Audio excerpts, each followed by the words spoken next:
Rochester Winter Parafest is back, March 25th, 26th, and 27th of 2022. Come say hi to Naked and Afraid celebrities Melanie Elizabeth and Trent Nielsen, Haunted Case Files Jack Kenna, Monster Quest Steve Coles, and more. This event has it all: paranormal investigators, UFO researchers, Bigfoot researchers, and even photo opportunities for the kids with Buddy the Bigfoot. Oh, okay, adults too. Come on down and get a tattoo from Ink Master Tony DeVille. There are psychic gallery and individual readings, as well as radio personalities, authors, jewelry, makeup artists, and so much more. It's only $15 per person, and children under 10 are free. March 25th, 26th, and 27th of 2022. For more information, go to WLFE-DB.com. Yes, Winter Parafest is back. Valley Oak Event Center, Geneseo, New York, next to Denny's.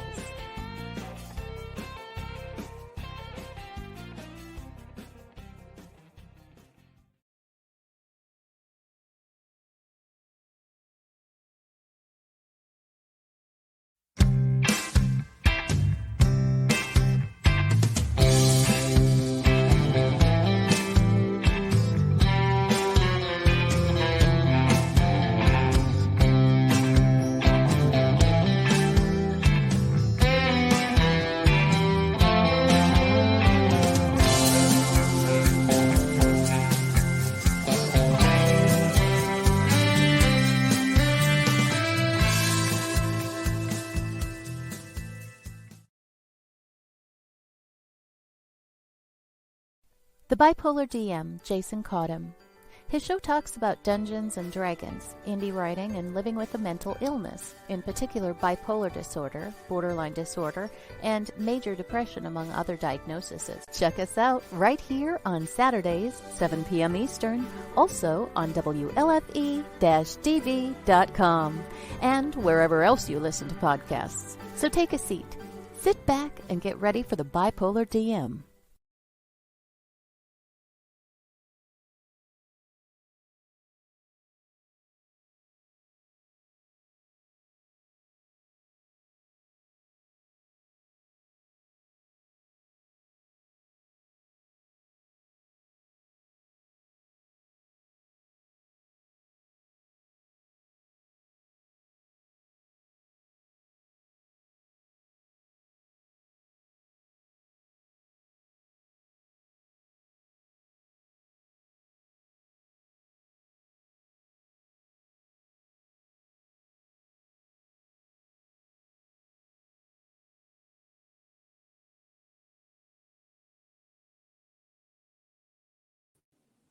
Sorry about that. I was muted.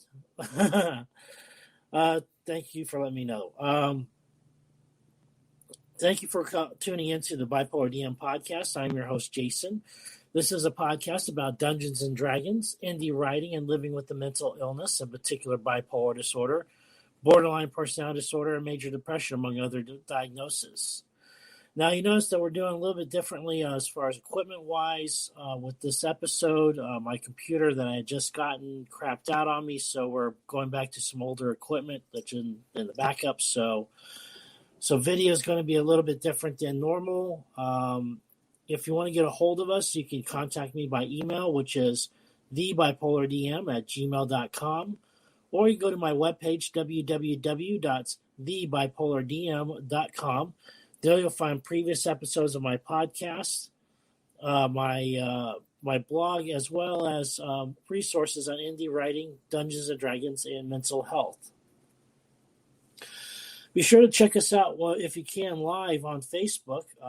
You can find us through WLFE-DB Radio Network, or go to WLFE-DB.com, and you can do a search for us there.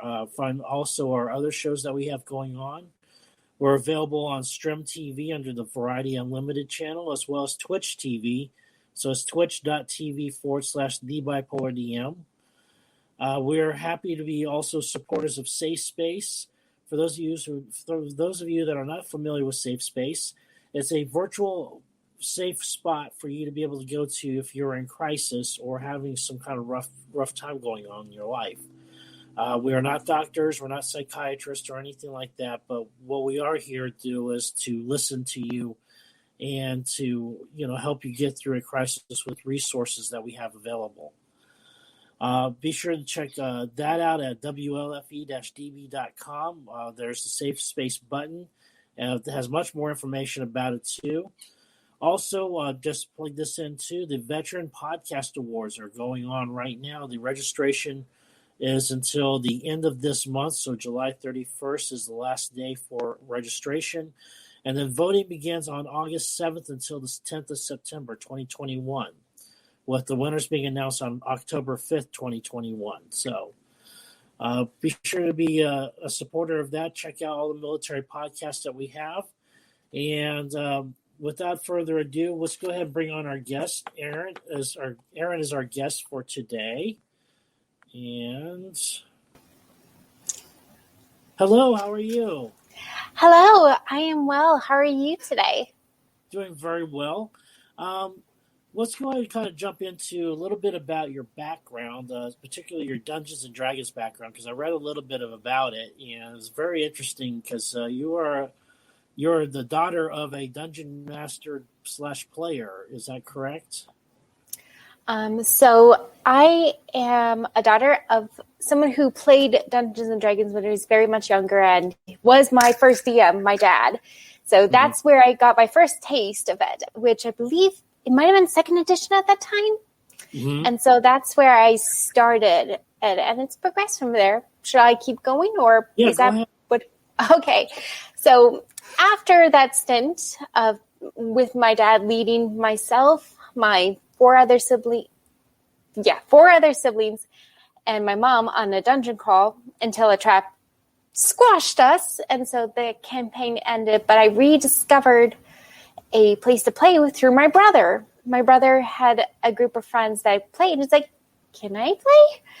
And so I was able to play with him while I was in high school. I think might have been middle school, high school. It was in the middle school, late middle school, early high school that we played for a while. And then later on, I had another break, but I found a group of really good friends at college that we played Dungeons and Dragons for quite a while. And we, since all of us scattered to the winds, as after all of us graduated, we met online and played on Roll20 and Discord. Just was a really good space for us. And then I'm just currently on break from it. But I still love the game. What's your favorite edition to be playing right now? My favorite edition, it's currently 5e. I would say for a while I thought 3.5 was a good one, but I think that's because my brother, that's how I knew Dungeons and Dragons, when I really got into what kind of character I wanted to make. And so that was kind of my go-to for a long time until 5e, and it's like, oh, so many possibilities. I got really excited, especially later on. I got introduced to homebrew. It's like, holy moly, the doors of possibilities have opened. Yeah. So what is it about the 5e that you do enjoy a lot? So what I like about the 5e is that it gives a lot of different options to customize. And kind of like the way that I think, one of the first things that I think about is the class monk. I once played a tiefling monk. Mm-hmm. And with the when you're in the class of monk, you start like you are really strong at unarmed combat. But then later on, as you get to I think it's level 3. In level 3, you have like a chance to diverge your path. There's three different paths, at least that I can think of in 5th edition, included in the class description. There's Way of the Open Hand. Mm-hmm. There is Way of the Elements, and then Ways of the Shadow. And so from there, you can really customize, like, what is my playstyle? Do I like skulking in the back, or do I like being able to really build on the strength that I have in my power attacks? Or do I really want to bring in the elements? Am I earthy? And so I really like how in 5e, in that edition, they offer like different paths you can take. And that's one example of it. I could chatter on, but I don't want to go too far. No, that's exactly what we want to be talking about is, how 5E's, not only, what it's like playing it, but how has it influenced you as a writer and as an artist? Oh, that is a whole can of worms that I would be happy to delve into. So with 5E, like, I would say for myself as a player, like, I just really am in love with the storytelling. And I really like, tell me what's going to happen. Tell me what's going to happen. So as a player, sometimes I don't quite have as much patience with my other players because, like, for them, it's like a game. And for me, it's like I'm there to hear the story. I'm here to see how things play out. But I am just like any other player, and I love doing really well in combat. But as a writer, like, really the 5th edition has helped me think about how can I make my characters more interesting? What is their story? And so I kind of been using kind of the method of how 5E's been crafting the characters, like the characters' backstory, races. I'm currently helping that help me with a series that I'm setting in, you could say, my homebrew world that I'm working on crafting. And so it's really helping me with world building and thinking about what are these characters? Where do they come from? What do they want? How are they going to get there? Yeah, what's the economic status of lumber in that territory, and how is it impacting the Merchants Guild? There's all kinds of stuff when you get into world building. You can really get into the nitty gritty of a lot of stuff and a lot of details when you're doing that. It's a little overwhelming, but at the same time, it's like a playground for me. I get to make up the rules, but I also have really good guidance by looking at how Dungeons and Dragons themes, the world building, how things work, and how do the characters interact with each other. In the case of the gameplay, it's the players with the DM. Yeah. Now, let's see. Kind of want to jump back to your dad in Dungeons and Dragons, and how was that? I mean, I play with my own kids, so I kind of have an idea from what the dad's perspective is when you're playing with the kids. What was it like playing with your dad? This wacky game called Dungeons and Dragons.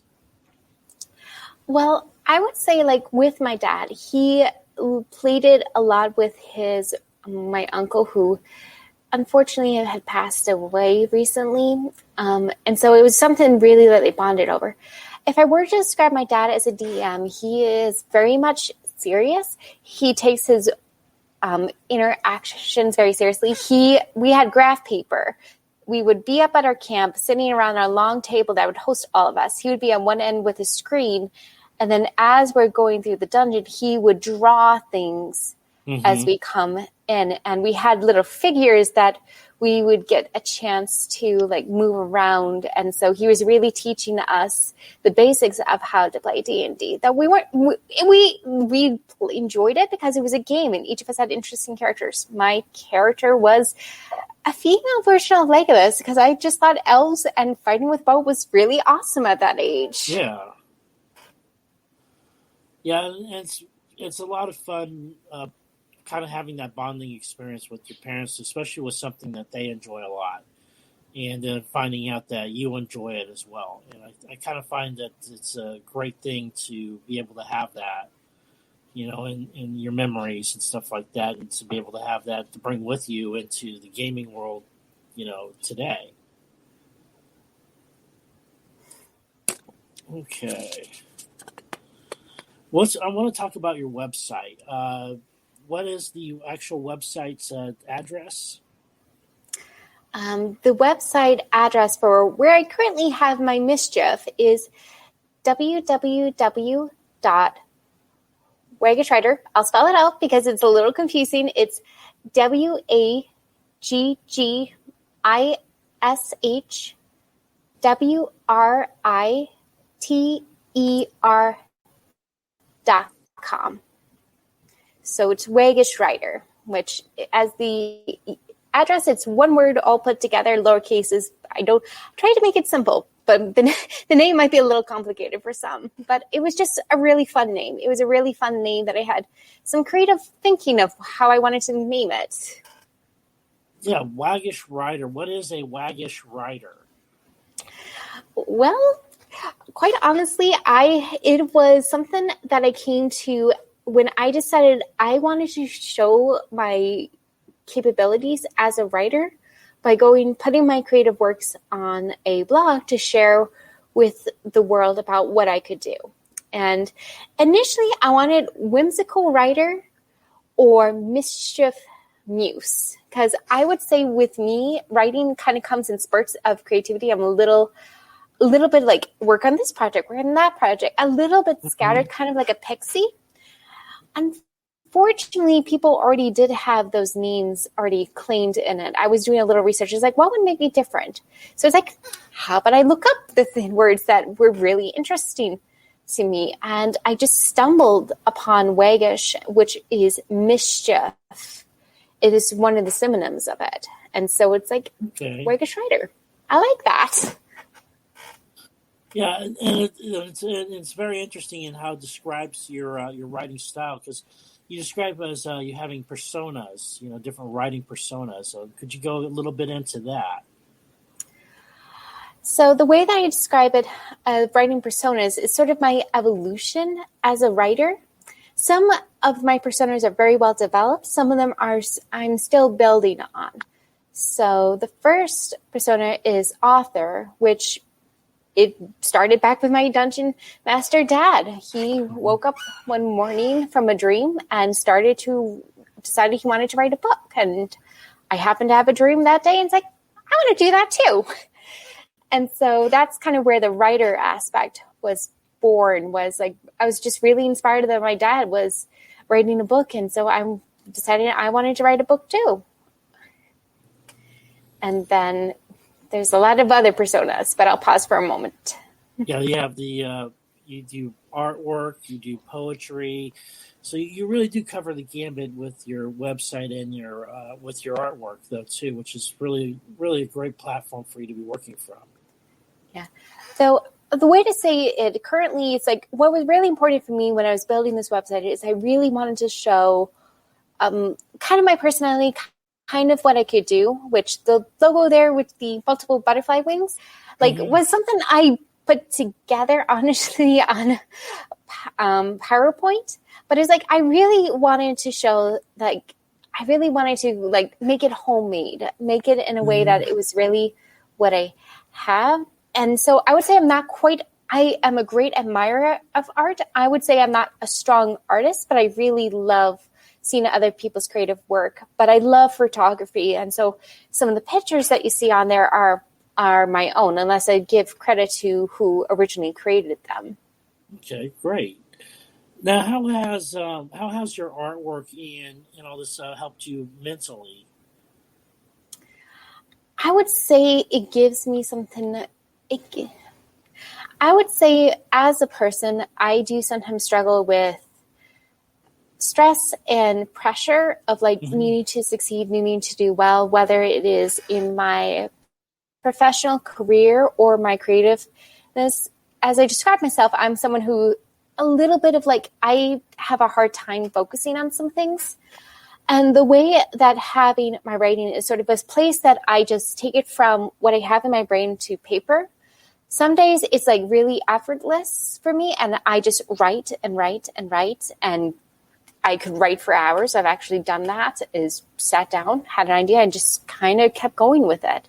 And it's sort of it's an outlet that's a healthy one. It helps me get out of my head, or at least goes into another character's head and just sort of exploring how they feel. Yeah, that's a really great thing that I found also, is having that, looking at things from a different person's perspective. And to be able to get out of your own head and your own space and look at problems that you have facing you from a different perspective altogether. Great in Dungeons and Dragons, I found, because you're faced with all kinds of different problems and puzzles and challenges, and the chance to play a character different from yourself and how they would react to how you would react to something, but how they would is a lot of fun.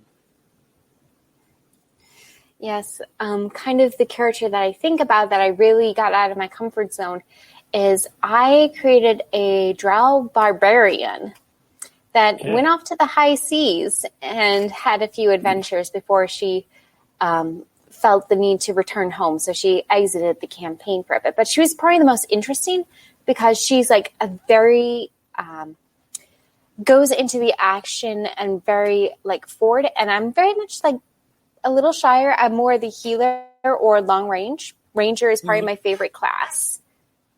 Okay. So how would you describe the majority of the players that you have played as characters? Would they reflect you more, or are they more the opposite of who you are?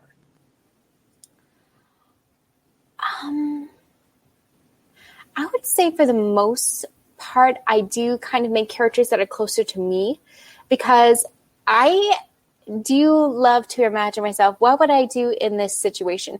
I might just tweak it a little bit to make them a little braver. Like, I'm not a great archer, but it would be really cool. Yeah. So I draw aspects of it and I try to highlight kind of the best things of it or highlight the things that I wish I was good at. Okay. We're going to go ahead and take a quick break for a commercial, and then we're going to pick this up in just a minute. Okay.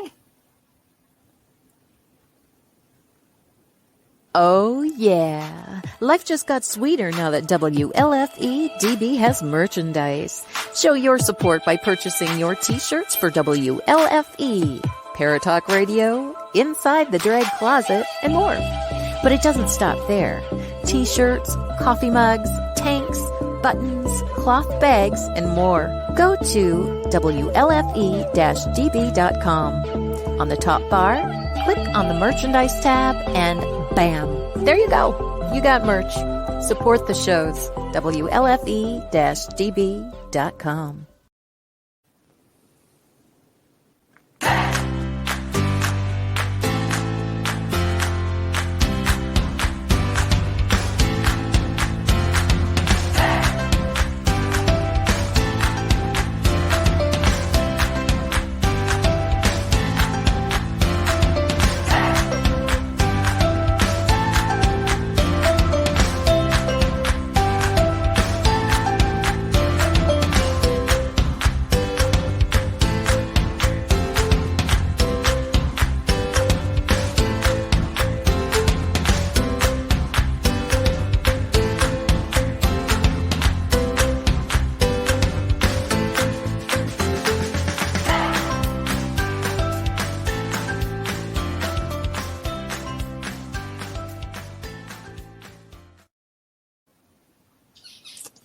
And welcome back. For those of you who are just joining us, we're talking with Erin there about her background with Dungeons and Dragons in writing and all things kind of that encompasses that. Now, with the pandemic had happened, what kind of impact did that have on you as far as socially and playing Dungeons and Dragons and stuff like that? How did the pandemic have an effect upon you? So at the time of the pandemic, I had been working at a coffee shop. I was a barista. And so it really hit me hard. Because of health reasons, we had to go into shutdown and I found myself with a lot of time. It's like, I need to be doing something. And so it's like, I had a lot of time on my hands. And I would say that's where I started thinking about, like, I really want to create. I really want to build something. And so that's kind of how Waggish Writer actually came to be is for a long time, I've been thinking about, like, I want to get my writing out there. I want to get my writing out there. I want to get my writing out there. Yes. Yeah. Totally understand that. And then, versus playing virtual tabletop versus in-player, what do you think do you prefer more, the in-player or the virtual tabletop? For me, that's a really hard question. I I have to say the virtual does offer a lot of options about it. It also lets me connect with people I haven't connected with a long time. And also you can really have cool characters and have really cool maps. One of the things that I've played around a little bit is a program called Incarnate, where you can make maps and put it into Roll20, which I thought was pretty cool. But there is something to be said about the in-person games, because I just love being able to see the miniatures and moving them about the play. There's just something so amazing to know that that's my character. My character's moving, and you're there with everyone. Yeah, and I have to agree on that one there, because I mean I've been able to play with people that I would never have the opportunity to play with online gaming. I played with people in Australia. I played with people in Germany. All over the place. And so those are the things that, virtual tabletops has offered that you can't get outside of going to a convention like in San Diego or some big place like that. You're not going to get at a normal convention or an in-person playing Dungeons and Dragons. And so there are definitely pluses and minuses to both of them.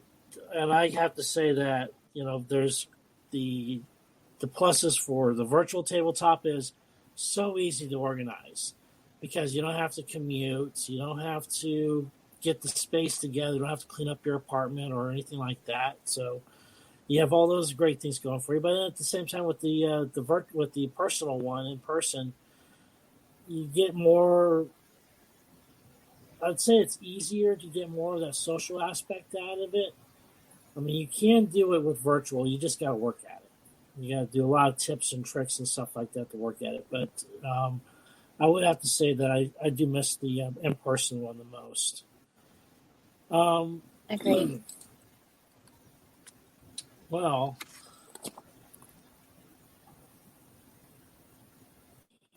sorry, I'm looking through my questions to see what haven't I asked yet. So I kind of got through some of it. I did want to talk about some of your particular writings, though. I was interested in that. As an author, what's your genre of writing? What is it that you particularly like writing about? I would say that my first love and forever will be is fantasy. I read Lords of the Ring when I was very young. I think I was in 3rd or 4th grade. And Wow. I would try to get my work done really quick to either one, read a book, or I would write. And one of the books I would read was The Lords of the Ring, which I was probably too young to really appreciate it. But when Peter Jackson showed it, it's like, oh, that's what it. I'll admit Peter Jackson's a little bit better than the book. But I would say that fantasy is my favorite. But I have found with writing is that there's also really beauty about the reporting, the writing the articles for things that happen that you don't think are real, but they're real, and that's what makes them more special. So I really enjoyed my report. The times that I get to tell stories that are real, and so I really like that. It's sort of this follow-up. It's like I like finding out what stories are there, and I like talking about them. Okay. And, well, I have to say that this is about as much as I got for today's interview. I'm coming back from a trip, so not as prepared as I'd like to, but I really liked having you on and discussing Waggish Writer and what you're doing, and also what Dungeons and Dragons and how it has impacted your life. And so I want to thank you so much for coming on. You're welcome, and thank you for having me. And if I have more things to share, I would be happy to come again if it fits with what you're going. I would be happy to visit again because this was a lot of fun. I really enjoyed it. Yes, I enjoyed it too. So thank you so much. And we're going to go ahead and I'm going to put you in the back for real quick and tie this up, and then we'll close up after that. Okay? Sounds good. Bye, everyone. Oops.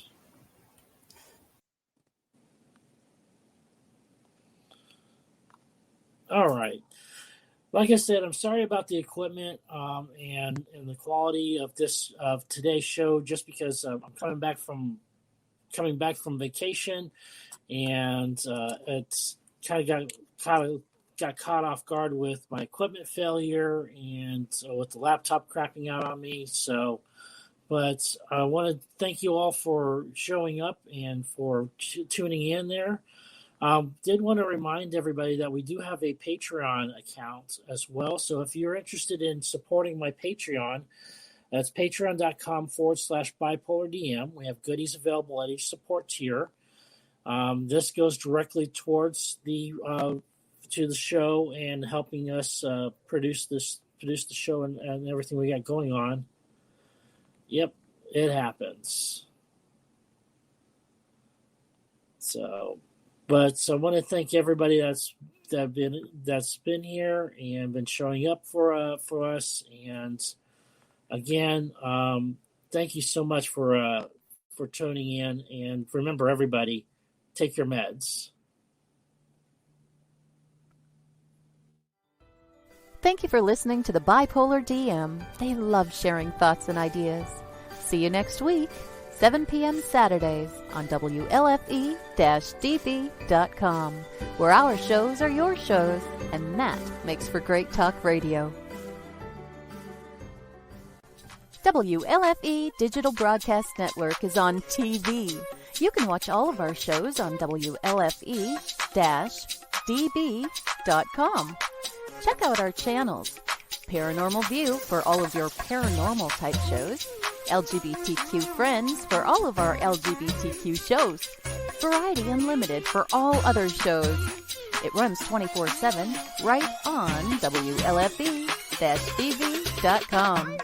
You'll even catch the lives, all in one place. Never miss an episode, past or future. WLFE-DB.com, where our shows are your shows.